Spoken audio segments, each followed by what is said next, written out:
So, good morning, everyone.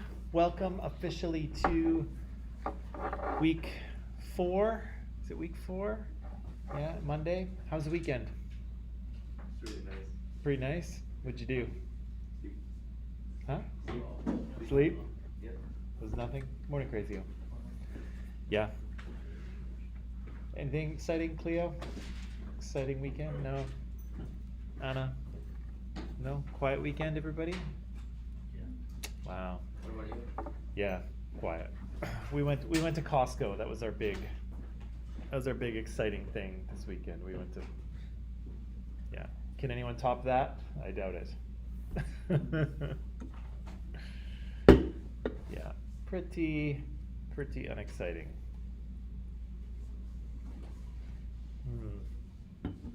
Okay. So today what we'll do is we'll aim to finish off talking about oppression and power. We've just got one more concept to talk about, which is privilege. It's a tricky, kind of complicated concept, sort of, and so we'll try to figure out what it is and how to understand it. And then hopefully tomorrow we'll be ready to move on to ableism, but we'll see how we do today, okay?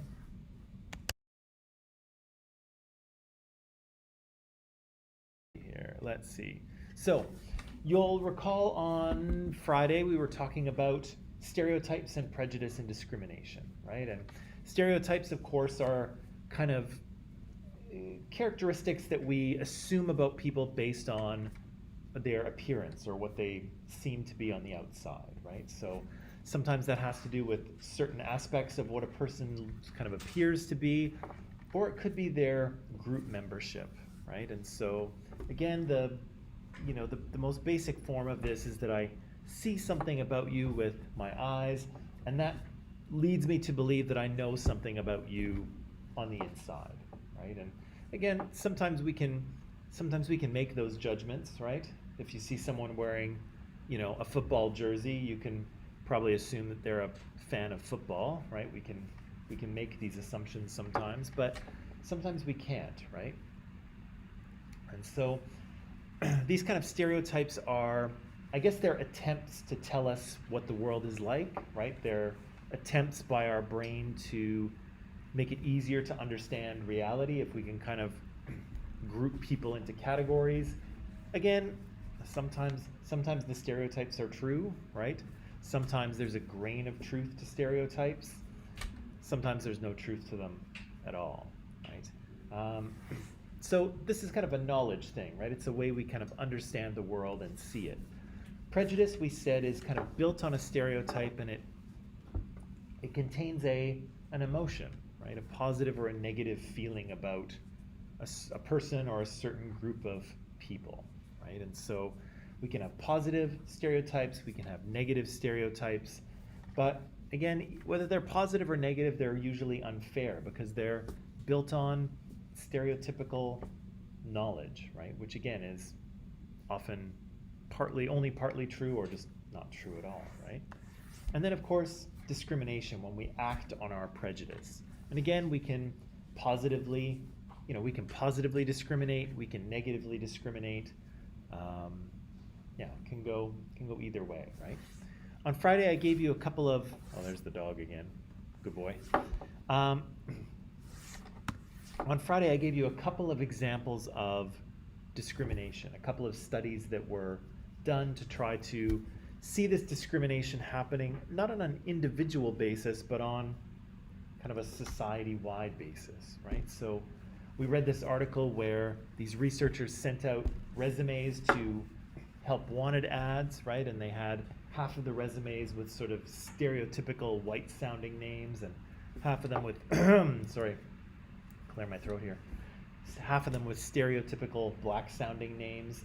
And we all kind of intuitively guessed that, in fact, the white-sounding names got more callbacks. And sadly, we were correct in that, right? They did get more callbacks. And they got more callbacks even when the experiment was repeated and the resumes with the black-sounding names had better credentials, right? They went to better schools. They had more experience. And still, the white sounding names got called back more often, right? And I tried to explain this to you is that, is everyone racist? Well, no, right?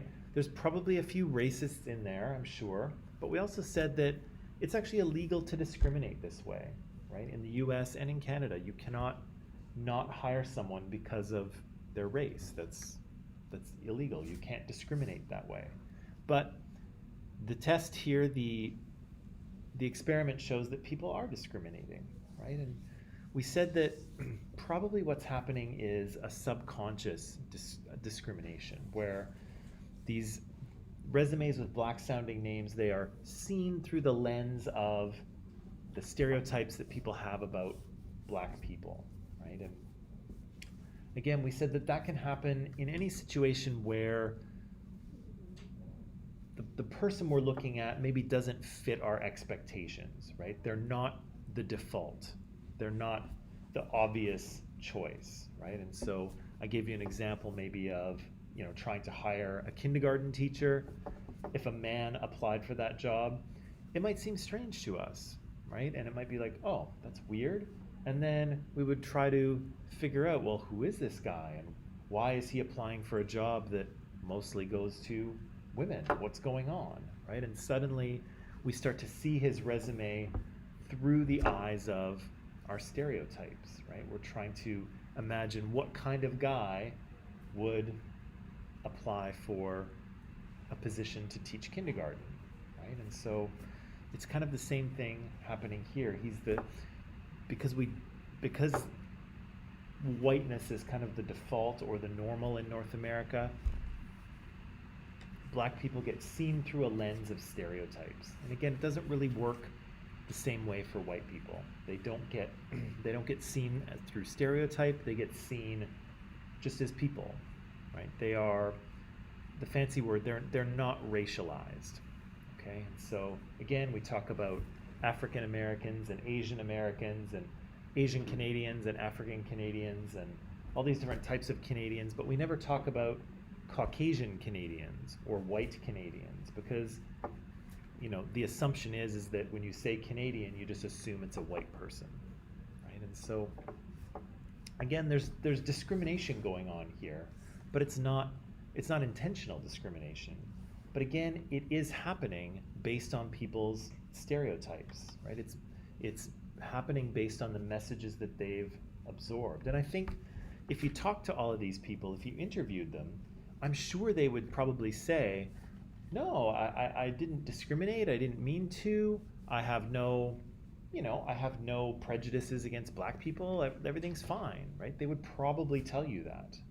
But again, it's very easy for us to discriminate without knowing, right? Because there's a lot of stuff happening subconsciously for us, and sometimes the decisions we make and the things we think, we're not thinking them for the reason that we think we're thinking them, okay? So again, there's discrimination happening here, right? And an experiment like this can show us that it's happening, even though these people would probably say no, they're not discriminating, and they're probably not and they're not doing it on purpose, with the exception of maybe a few jerks, right? But most people aren't. I also showed you this on Friday, right? I asked you the seemingly simple question of, is Barack Obama black or white, right? And I think most of us identified him as a black man, and certainly that's who he has presented himself to be, right, to the United States and to the world. And I think he is, but kind of the way he is perceived seems to depend on how people feel about him, right? Do they like him?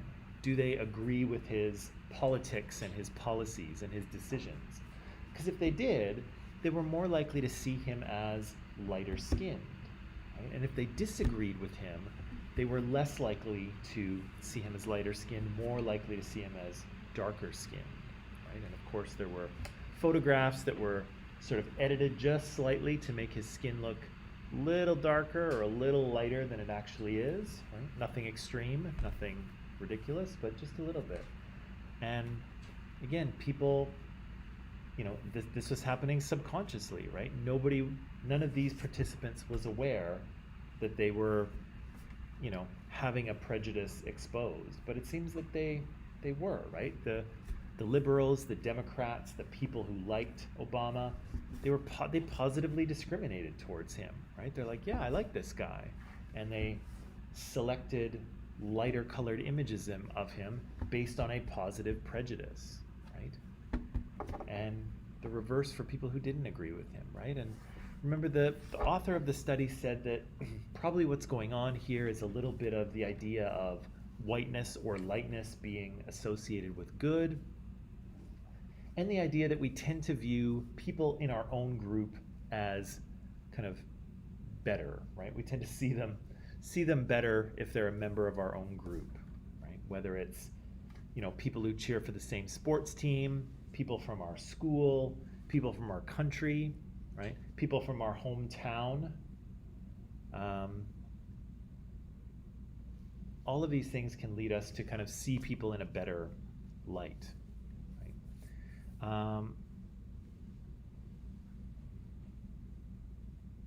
Yeah, does that make sense? Kind of? Okay. Right. And so the last thing that we come to is this idea of privilege. And again, privilege is kind of a slippery concept. It's hard to understand. It is difficult to experience. It is invisible. It's hard to know when it's happening.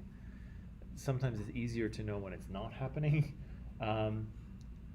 But it's a tricky concept. Okay. I don't even know how it works. What's that? I don't even know how it works. Well, okay. Well, you will in an hour. I promise you. Let's start out with just a definition.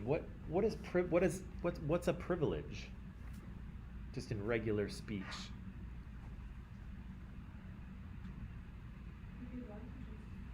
It's an advantage? Yeah? Okay, privileges are advantages. Cleo, what do you think? Opportunity? Okay. A special right. A special right? Okay. Yeah? Special right. Can you think of any privileges that you have? Because of the age you are, or because of where you are in life, or what are some privileges that you feel you have or you've been given? Even just by your parents. What's that? Family? Like the privilege of having one? Yeah, I guess that's I guess it is a privilege, yeah. It's a privilege, it's a blessing, right? To have people around you that care about you and love you, right? That's an important thing. Are the things that you're allowed to do now that you weren't allowed to do when you were younger? I'm guessing so. No? Everyone's so quiet this morning. It's Monday morning, right? Isn't it? Let me see. Maybe we'll think of some examples after, because what we're about to read has a number of examples in there that have to do with kind of social justice things, and maybe we can talk about that. So what we'll do is we'll read this article, and it's an article that's very popular in kind of social justice circles. A lot of people have read it, and let me just give you some context, because it'll make a little more sense when you read it. Okay, so Peggy McIntosh here, the writer of this article, she kind of wrote it in response to her own academic work. So I think she was a graduate student at the time. She was in women's studies, right? So she was talking all about like women's rights and gender inequality and empowerment of women, all that kind of stuff, right? She was studying those things. And she was talking about the privilege that men have over women in society. So she was working on that, and then she kind of stopped for a second and she said, "Oh, I wonder what kind of privileges I have as a white person in North American society, right? What privileges do I have that I never considered, that I never thought about? Because I've been focusing all this time on, the privileges I don't have as a woman. Maybe I should take a minute and look at the privileges I do have as a white person." Okay? And so that's kind of where this article is coming from. She was studying these gender things, and then she kind of stopped and took a second and was like, "I wonder what privileges I do have as a white person." And so that's where this article is coming from. And so it talks about what privilege is. It gives us a bunch of examples, and so I'd like us to read it. I think it's an okay read, and answer these few questions, okay? So number one, what does it mean to have privilege? The big question. How does privilege benefit the dominant group, and how does it negatively affect the minoritized group? If you have privilege, are you doing something wrong? Okay. Can privilege be a good thing? And if it can, then how? And can you think of a specific way that you have privilege? And again, for this one, you can borrow one of her examples too. She's got a list of examples. You can borrow one of those if you feel it applies to you. The last thing before I turn you loose to read, the title of this article is Unpacking the Invisible Knapsack. Does anyone know what a knapsack is? I don't know if it's kind of like I guess it's kind of like a slang term. Maybe it's an American thing. I'm not sure. We don't really use it, but it's a backpack. Yeah, it's a backpack. So again, I don't know if it's like an older term or if it's an American one, or nobody really calls it that anymore, but that's what it is. Okay? So, the article's in Microsoft Teams. I will let you start to read, and I'll kind of check in with you as you go. Okay? If you have questions while you're reading, just let me know, and I will help you.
I was watching a show on the weekend where, the vending machine thing.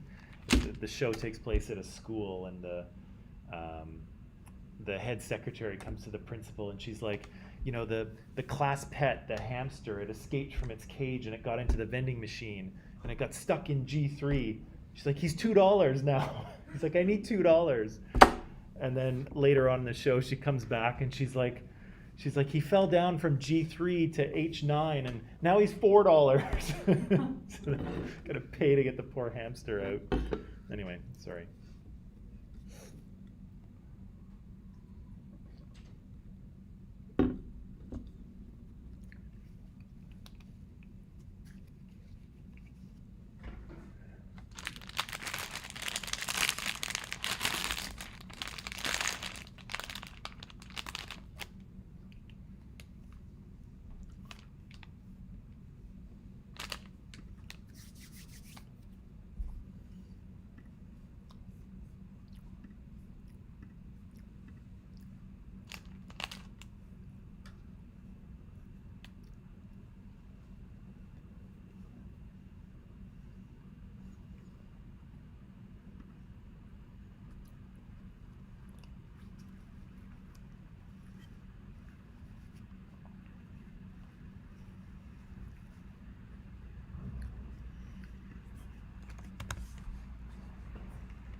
Okay, people, how's it going so far?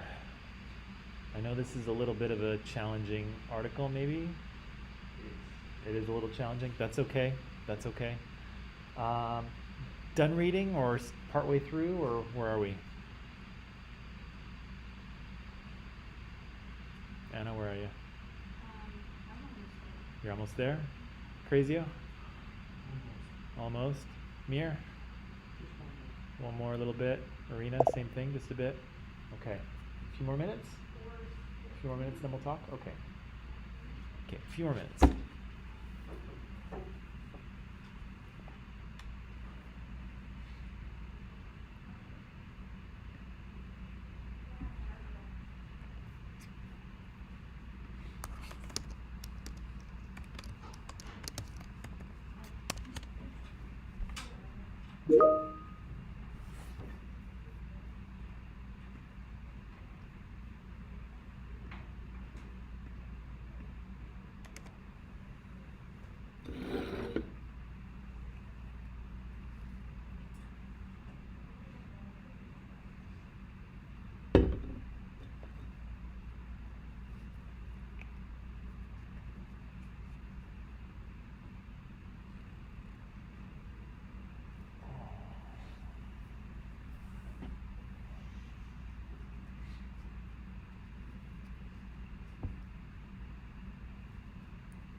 Okay, so we have some questions here in front of us. I think what I'd like to do, instead of just me asking you, is I'd like you to talk amongst yourselves for a few minutes and just try to answer some of these questions, right? Maybe not so much number one. Number one might be an easier one, but I'd like to talk about maybe not questions 2 and 3 with each other, just to kind of check and see if you guys are on the same page or if you're understanding it or what you think, and then we'll kind of talk as a group, okay? So talk amongst yourselves. I'll put a little time on the clock here, maybe just 5, maybe just 4 minutes. Talk about questions 2 and 3 with the people around you and just see what you think, okay? Bounce some ideas off each other.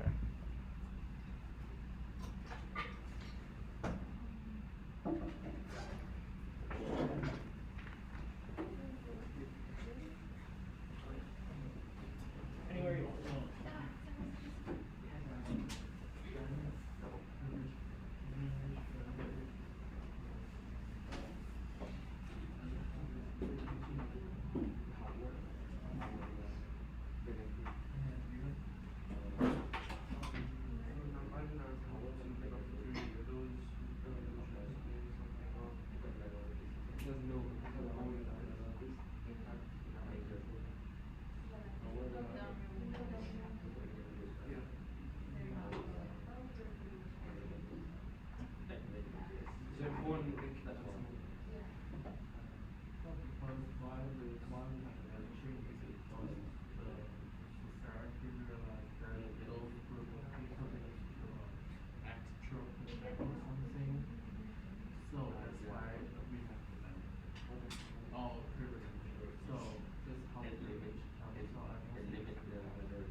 quiet down, you guys. You're so loud.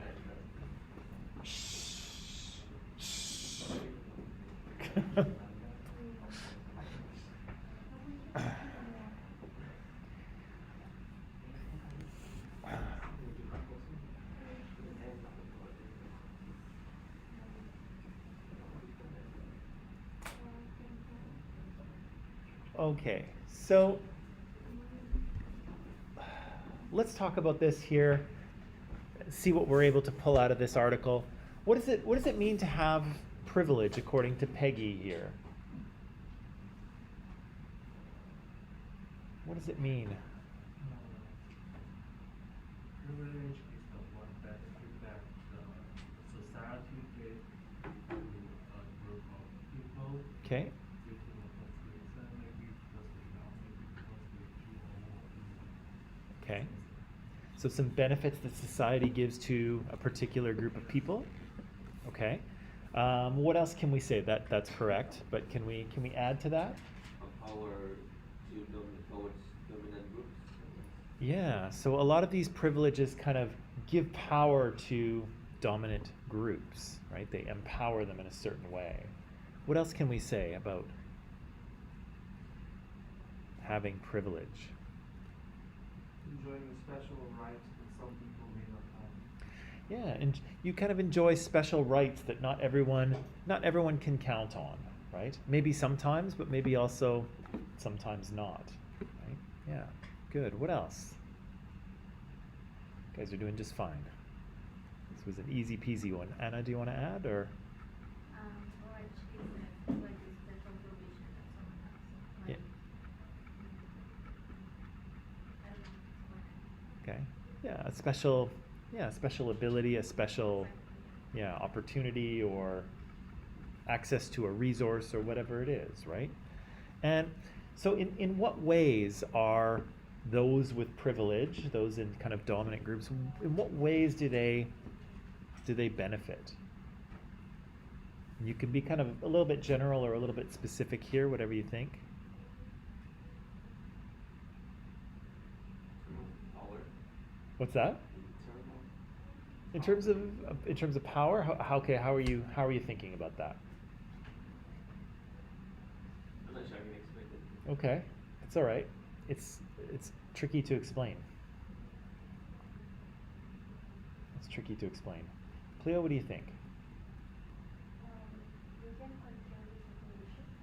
They can control the situation. Okay. Yeah, they in some cases they have more why might they have more control over a situation? Someone in a dominant group. Why might they have more control? Okay, maybe I'll leave that. But what else?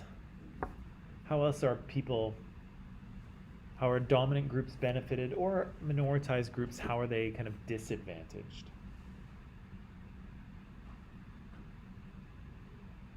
Because they don't have the power, just like the dominant group. They're kind of limited. Yeah, they are kind of they do hit some limits in some ways, right? What's let's look at some of the lists there that Peggy provides us. A lot of them are kind of specific, but there's kind of a general theme. Like some of them seem to almost be repeats of other ones, right? With just slightly different details. But what are some of those benefits that Peggy says she has?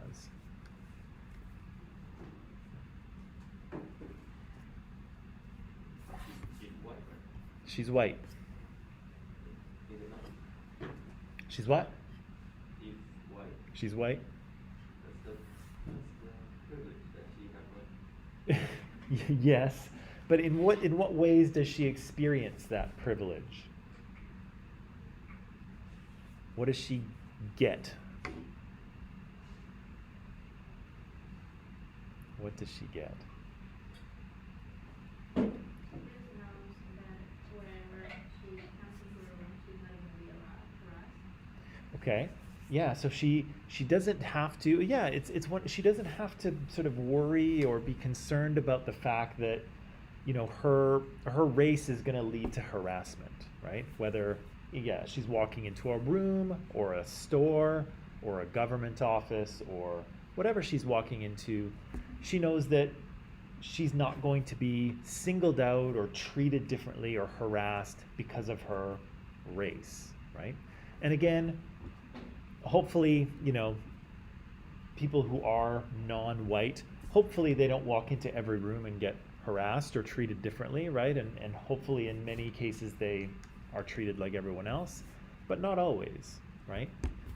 Peggy can count on that, right? She's not going to experience different treatment as a white person, but people of color cannot count on that in all cases, right? What else does she say? Things that she can count on as a white person.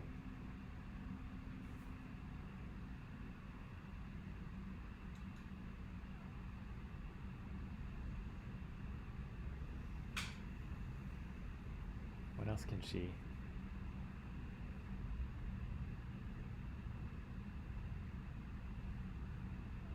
There's some stuff to do with kind of like food and music and stuff like that, right? So she goes to the grocery store, she's gonna find food, she's gonna find white people food, right? She's gonna find that in the store, right? If she goes to the music store, she's gonna find, kind of white cultural music, right? If she goes to the hairdresser, she knows that the hairdresser is going to be able to cut her hair, right? If you have really curly sort of African hair, that's a different story. It's a little bit, it's a little bit trickier to cut. It's a little bit of a different technique. Not everybody knows how to deal with that kind of hair, right? But Peggy, being a white person, she can count on the fact that people will know how to deal with her hair, right? If she turns on the TV or Netflix or whatever, it's very easy to find shows and movies that depict people like her, right? And again, Netflix is actually pretty good for, you have content from all over the world, right? So you can kind of see whatever you want to see. But in turning on just regular cable, Peggy knows that she's going to be able to find, a show about white people, right? If she was Indian, for instance, she might have a tougher time looking for, a show about an Indian family or something like that. That might be more difficult.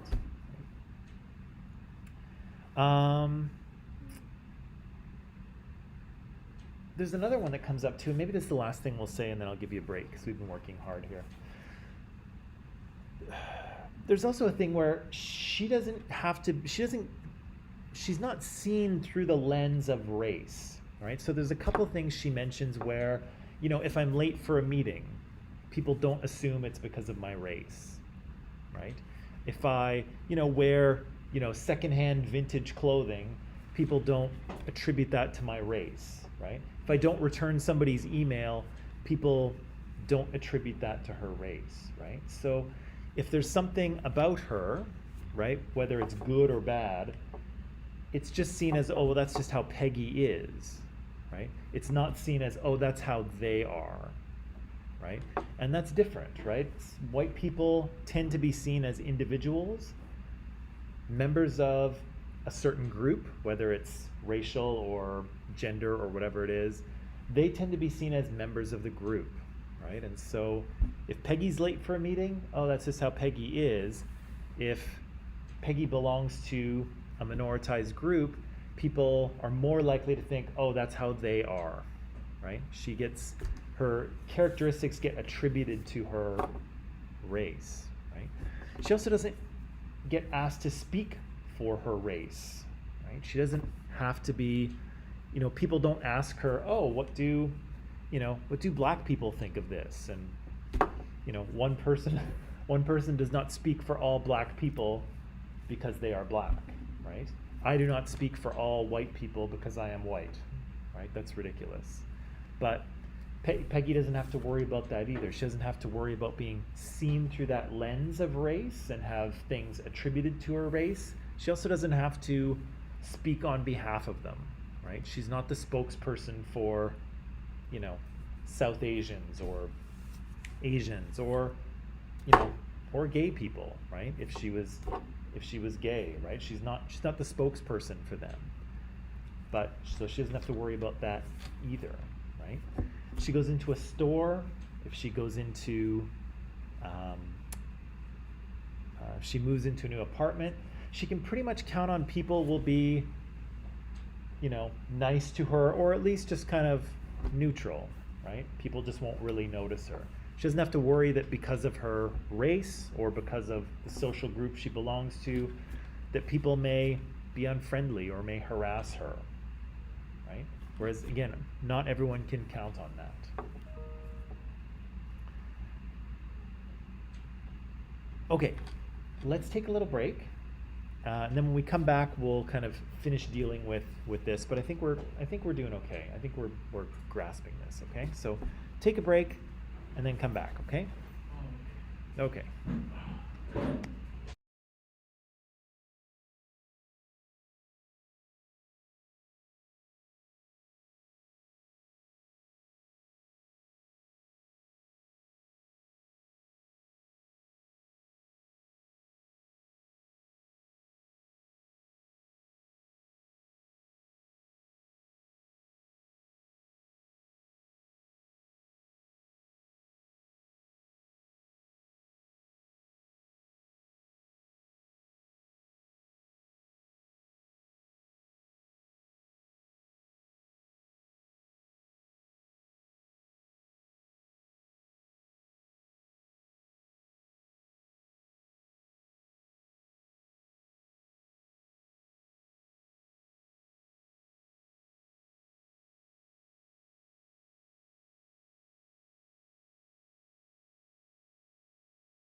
All right, so privilege, good.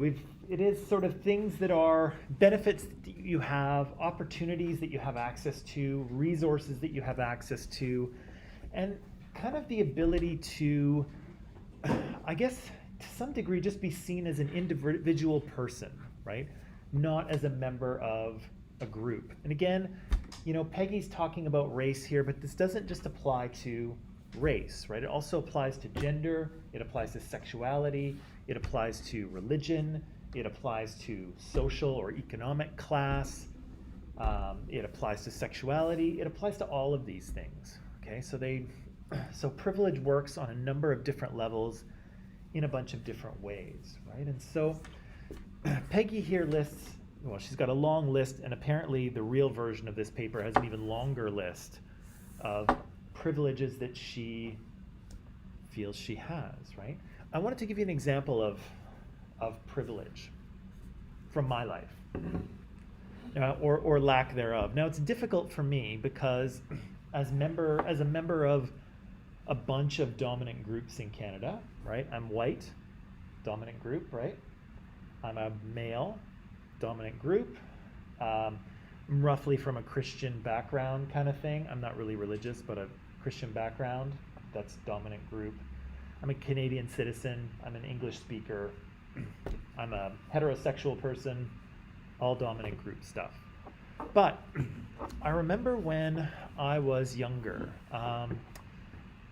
when I was in junior high, so I was probably like 13 or 14 years old, right? And I remember right across the street from our junior high was a 7-Eleven convenience store.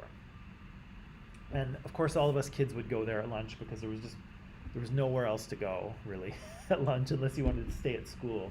So a bunch of us would always go over and go to the 7-Eleven and kind of hang around out front, and we'd go in and get snacks and things like that. And I remember going in, and you're kind of walking in the aisles, kind of looking for what you're going to eat, right? Are you going to get chips or something sweet, or maybe splurge and get like a chili dog? Never get a chili dog from 7-Eleven. That's gross. But anyway, 14 years old, I didn't know. But as I'm walking around and as I'm looking in the in the aisles, I can feel the guy behind the counter, the guy at the cash. I can feel him watching me the whole time, and you can feel when someone's watching you, right? Yeah, you kind of know, like, just feels like you can just feel their gaze, right? You can feel their eyes burning into you, and it's kind of an uncomfortable feeling. Why was he staring at me so much, do you think?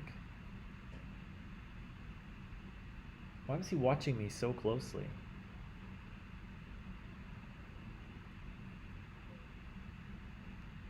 Why was he watching me? What did he think was going to happen? Kind of suspicious. Yes, he was very suspicious, right? Probably thought I was going to steal something, right? Because teenagers sometimes shoplift, right? My friend certainly did. He stole all kinds of stuff. I was never quite brave enough to do it, so I didn't. But yeah, but he was watching me very closely because thought I was going to steal things, right? But now I'm an adult, right? When I walk into 7-Eleven, do you think anyone watches me? No, right? Nobody looks twice, right? I can walk around the aisles, nobody's staring at me, nobody's giving me the squinty, suspicious eyes, right? And so that's kind of an element of privilege, right? So I get to walk into a store and people don't assume I'm going to steal something, right? But as a teenager, that's not really a privilege I had, right? People had a stereotype that, oh, teenagers shoplift things, therefore I'm going to keep a close eye on this kid, right? Was I going to steal anything? No, I wasn't going to. But that sort of stereotype and prejudice meant that I was treated differently, right? I didn't really have the privilege of just wandering around the store freely. Can you think of an example from your own? I have another example, but I want to hear from you first. Can you think of ways that you either have privilege now or maybe you had a certain privilege at home, but now you feel like, oh, maybe I don't have that here, or what do you think, Cleo?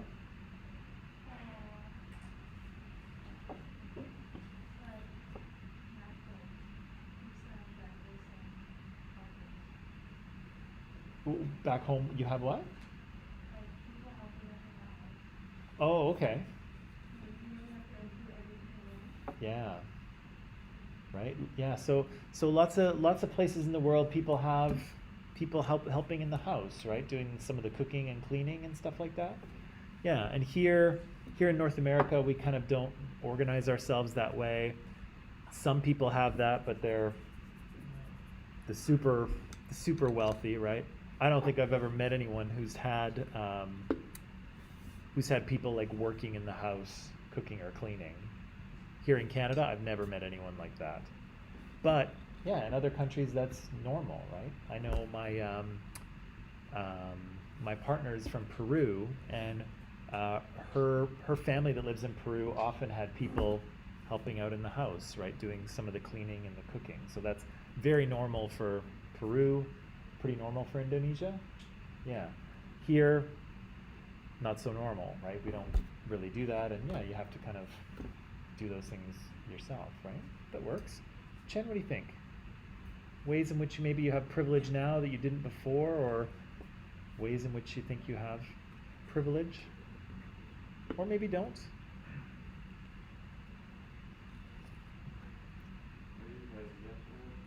As I was little, I'm not allowed to go out.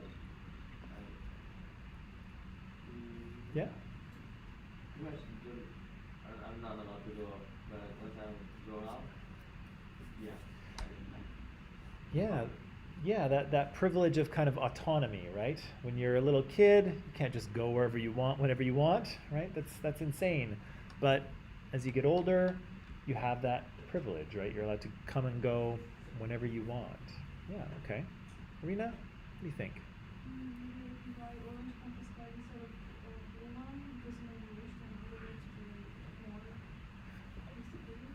Oh, like the compass card? Okay, so yeah, as a student, you have a special benefit, right? You can access things for cheaper. Yeah, okay, I'll take that. Mir, what do you think? It's okay. It's not easy. It's definitely not easy to identify these. I'll tell you why in a minute. I'm gonna let you think for another minute and see. Anna, can you think of something? Either at home or here? Maybe we're not here. I Yeah. can go out to the street without being worried for myself. Okay. You can go out without being worried Yeah. about what? I don't feel like someone stole something from me. Okay. Okay, sure. Okay, I see that. Crazy, what do you think? When I was a kid, I'm the only child, so I did everything I wanted at home. Yeah. Until your brother get grown, and now the only ones who have the privilege in our home is our little sister. Okay. Yeah. So the only child privilege, right? The only child, the youngest child. Yeah. Is anyone who here is an only child? Okay, just Anna. Who here just one other sibling? One other sibling? Are you guys older or younger? You're the younger one? You're the older one? Okay. And then so the rest of you are from two siblings? Three siblings? Two? Okay, interesting. Is anyone here the oldest? Oh, you're the oldest, you're the oldest, you're the oldest. Anyone here is the youngest? Youngest and younger. Oh, interesting. No middle children here. Interesting. Okay.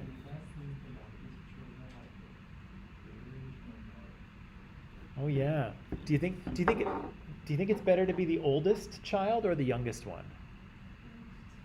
Youngest one? the youngest. Really? Yeah. Why?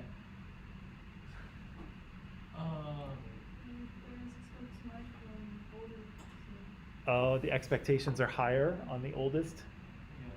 Yeah? I don't know if that here, but in our country, as the eldest kids, especially you are a boy, Yeah.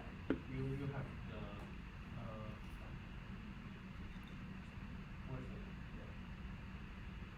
You have to protect the younger kid. Yeah, it was they always say if the father is not at home, then the eldest son is Head of the. yeah, is the head. Right. May I have your attention, please? Oh. The fire alarm has sounded. Please Okay. exit the building by the nearest Let's fire go. exit. Do not use the elevator. Downstairs? If you have mobility interests, front? please To the access left. the nearest Okay. fire exit Left, left, stairwell left. and wait for assistance from the support staff or from the fire department. May I have your attention, please? Sorry, The guys. fire alarm has sounded. Please exit the building by the nearest fire exit. Do not use the elevator.